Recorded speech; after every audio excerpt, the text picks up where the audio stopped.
శ్రీమాత్రే నమ. జయ గురు దత్తాత్రేయ నమ. ఈ వీడియోలో మనం అక్టోబర్ నెల మాస ఫలితాలు సింహరాశి వారికి ఏ విధంగా ఉంటాయి అని పరిశీలించినప్పుడు మరి సింహరాశి వారికి ఈ నెలలో కొన్ని ముఖ్యమైన గ్రహాలు మార్పు చెందడం జరుగుతుంది.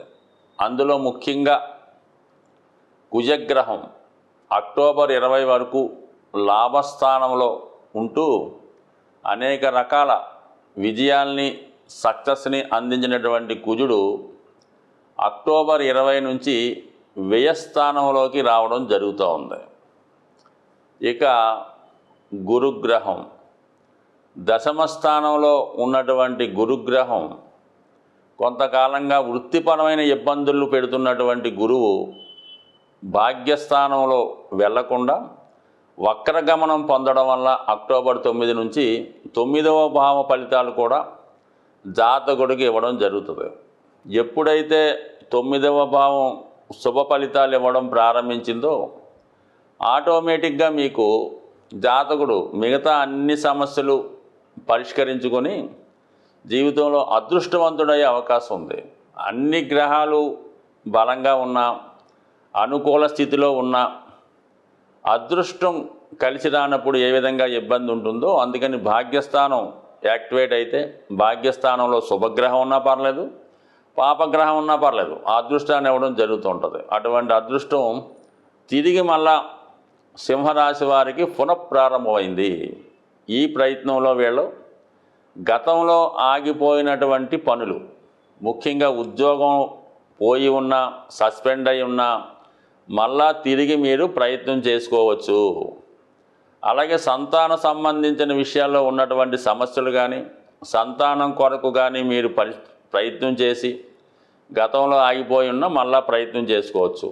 అలాగే ఏదన్నా విదేశ ప్రయాణంలో మీరు వీసా కొరకు కానీ, ఉన్నత విద్య కొరకు కానీ, పిల్లల యొక్క వాళ్ళని దూర ప్రాంతంలో ఉన్నటువంటి సంతానాన్ని కలుసుకునే ప్రయత్నం చేసి ఉండి ఏదో టెక్నికల్ కారణాల వల్ల ఆగిపోయి ఉంటే 100% మీరు అక్టోబర్ 9 తర్వాత ప్రయత్నం చేయడం వల్ల ఇవన్నీ కూడా మీకు విజయవంతం అయ్యే అవకాశం ఉంది. సో దాని తర్వాత కుజుడు 11వ స్థానంలో ఉండడం ఒక ఎత్తు అయితే, కుజుడు గురువు యొక్క బలాన్ని కూడా పుంజుకుంటాడు. అంటే గురువు వక్రించి ఎప్పుడైతే 11లోకి వచ్చాడో మేషరాశిలోకి ఉన్న ఫలితం ఇస్తాడు. మేషం డిపాజిటర్గా కుజుడు తన యొక్క అదృష్టాన్ని పుంజుకొని లాభస్థానంలో ఉండడం వలన జాతకుడికి అన్నదమ్ముల వల్ల, రక్త సంబంధీకుల వల్ల, స్నేహితుల వల్ల, భూములు స్థిరాస్తుల వల్ల ఆదాయం వచ్చే అవకాశం ఉన్నది. అంటే ఒక విధంగా సింహరాశి వారికి కుజుడు యోగకారకుడు. అంటే లగ్నాధిపతి రాష్ట్రాధిపతి రవి కన్నా అత్యంత బలవంతుడు అవుతుంటాడు, అత్యంత శుభ ఫలితాన్ని ఇవ్వడం జరుగుతూ ఉంటాడు. అంటే ముఖ్యంగా రాజు సింహరాశి, సైన్యాధ్యక్షుడు కుజుడు. అంటే ఈ సింహరాశి వారు ఏ పని చేసుకోవాలన్నా, ఏది సాధించాలన్నా ఖచ్చితంగా సైన్యాధ్యక్షుడిని అంటే కుజుడిని ఆశ్రయిస్తేనే ఆ పనులు అవుతాయి తప్ప సాధ్యమైనంత వరకు సొంత ప్రయత్నం వల్ల ఏమైందంటే ఏది పూర్తి అవ్వదో మధ్యలో ఆగిపోతుంటాయి అన్నమాట. సో అందువల్ల ఏంటంటే ఖచ్చితంగా సింహరాశి వారికి కుజుడు అనుకూలిస్తేనే జాతకుడు తన విజయ అవకాశాలు పెంచుకొని అభివృద్ధి వైపు వెళ్ళే అవకాశాలు ఎక్కువగా ఉంటాయి. సో తర్వాత ఏంటంటే చతుర్థ భాగ్యాధిపతిగా అటు భూముల మీద, స్థిరాస్తుల మీద ఆదాయాన్ని ఇస్తాడు, ఒక విధంగా అదృష్టయోగాన్ని కలిగిస్తాడు. అటువంటి కుజుడు అక్టోబర్ 20న నీచ స్థితిలోకి రావడం వల్ల చాలా వరకు జాతకుడు దగ్గర బంధువులతో విరోధాలు ఏర్పడే అవకాశం ఉంటుంది. తప్పనిసరి పరిస్థితుల్లో అర్జెంటుగా మీరు రుణం చెల్లించవలసి ఉంటుంది. అంటే మీరు ఎవరిదైనా అప్పు తెచ్చి ఉన్నా, వాళ్ళ దగ్గర ఏదైనా వస్తువు తీసుకొని ఉన్నా, లేదంటే మీ స్వాధీనంలో ఏదైనా ఆస్తి ఉన్నా అది తిరిగి చేజారిపోయే అవకాశం ఉన్నది. అలాగే బంధువుల దగ్గర నుంచి ఆర్థికపరమైన ఒత్తిడి ఎక్కువ అవుతూ ఉంటుంది. మీరు కూడా ఏదైనా స్థిరాస్తి మీద పెట్టుబడి పెట్టడం కన్నా ఏదైనా ఇలాంటి ఆర్థికపరమైన సమస్యలు ఉన్నప్పుడు దాన్ని జాగ్రత్తగా ఆలోచించి కొంతకాలం వాయిదా పెట్టడం మంచిది. సో ఏదైనా ఈ సమయంలో మీరు ఏదైనా స్థిరాస్తి అమ్మాలి అనుకుంటున్న వాళ్ళు ఈ సమయంలో అది అమ్ముడయ్యే అవకాశం ఉన్నది.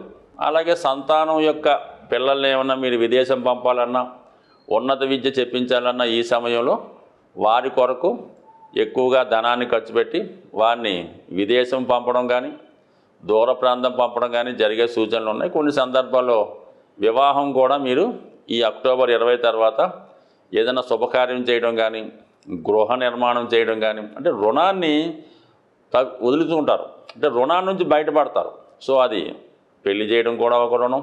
సో ఏదైనా దాని నుంచి బయటపడడంలో మీరు సక్సెస్ అయ్యే అవకాశం ఉంటుంది కాబట్టి ఇది మీకు సఫలీకృతం అవుతుంది. ముఖ్యంగా మరి ఈ అక్టోబర్ 16వ తారీఖు వరకు రాష్ట్రాధిపతి రవి ధనస్థానంలో సంచరించడం అన్నది కుటుంబ సమస్యల్ని జాతకుడు పరిష్కరించుకుంటాడు. కుటుంబంలో ఉన్నటువంటి ఆర్థిక లావాదేవీలు చక్కబెట్టి ప్రయత్నం చేస్తాడు. కుటుంబంలో ఉన్నటువంటి సమస్యల మీద ఎక్కువగా దృష్టి పెట్టి వాటిని పరిష్కరించే ప్రయత్నం చేస్తూ ఉంటాడు. ఎందుకంటే సింహరాశి వారు సాధారణంగా కుటుంబం గురించి పెద్దగా పట్టించుకోరన్నమాట. ఆ కుటుంబంలో ఏం జరుగుతుంది, వాళ్ళు ఎలా తింటున్నారు, ఎలా ఉంటున్నారు అవి పట్టించుకోకుండా ఈ ఊళ్ళో వాళ్ళు ఏం చేస్తున్నారు, రాజకీయాలు ఏంటి, వాళ్ళు ఏం చేస్తున్నారు, ఈ కార్యక్రమాలు పట్టించుకుంటూ ఉంటాడు. కుటుంబం కోసం ఆలోచించడం ఈ సమయంలో కొంతవరకు కుటుంబం కోసం ఆలోచించి కుటుంబ పరిస్థితులు చక్కటిదే ప్రయత్నం జరుగుతూ ఉంటుంది. సో ఏదైనా మరి ఈ సెప్టెంబరు 17 ఆల్రెడీ వచ్చింది. ఈ సెప్టెంబర్ 17వ తారీఖు లోపల అంటే సెప్టెంబర్ 16 లోపల శని అష్టమంలో అంటే మనకి సూర్య లగ్నాత్తు అంటే సింహరాశి నుంచి 7లో నడుస్తూ ప్రస్తుతం ఉన్నటువంటి రవికి షష్టాష్టకాలు రావటం వలన జాతకుడు మరి పెద్దవారితో విరోధాలు రావడం కానీ ఉద్యోగ సంబంధించిన విషయాల్లో సడన్గా ఏమైనా ఇబ్బందులు రావడం కానీ వచ్చే అవకాశం ఉంది. కాబట్టి సాధ్యమైనంత వరకు సెప్టెంబర్ 17 వరకు జాతకుడు పెద్దవాళ్ళతో విరోధాలు తెచ్చుకోకూడదు. ఉద్యోగ సంబంధించిన విషయాల్లో జాగ్రత్తగా ఉండాలి. ముఖ్యంగా ప్రభుత్వాధికారులతో జాగ్రత్తగా ఉండడం మంచిది. ఇంకా రాజకీయ నాయకులతో కూడా జాగ్రత్తగా ఉండడం మంచిది. సెప్టెంబరు 17 నుంచి అక్టోబర్ 17 అంటే అక్టోబర్ 17 తర్వాత మరి ఈ రవి తులారాశిలోకి ప్రవేశించడం జరుగుతూ ఉంటుంది. సో అప్పుడు కొంతవరకు రవి బలహీనపడతాడు కాబట్టి జాతకుడు తన వ్యక్తిగత సామర్థ్యం తగ్గిపోయే అవకాశం ఉంటుంది. ఎప్పుడైతే జాతకుడు సామర్థ్యం తగ్గిపోతుందో ఇతరులు విజృంభించే అవకాశం ఉంది. కాబట్టి సాధ్యమైనంత వరకు అక్టోబర్ 17 నుంచి మళ్ళా నవంబర్ 16 వరకు అంటే సూర్యుడు తులారాశిలో ఉన్నంత వరకు కూడా ఖచ్చితంగా మరి సింహరాశి వారు సూర్యగ్రహ ఆరాధన పెద్దవాళ్ళని గౌరవించడం చేసుకోవాలి. ఎట్టి పరిస్థితుల్లో కూడా ప్రభుత్వాధికారులతో ప్రాబ్లమ్స్ తెచ్చుకోవడం కానీ చట్టానికి వ్యతిరేకంగా ప్రవర్తించడం కానీ పెద్దవారితో సమస్యలు తెచ్చుకోవడం కానీ చేసుకోకూడదు. అలాగే ఆరోగ్య విషయంలో కూడా చాలా వరకు జాగ్రత్తగా ఉంటే ఇంచుమించుగా మీ యొక్క స్థితిని బట్టి మీరు చేసే కార్యక్రమాలను బట్టి జాతకం ఆధారపడి ఉంటుంది. బట్ ఏదైనా మిగతా గ్రహాలు చాలా అనుకూలంగా ఉన్నాయి.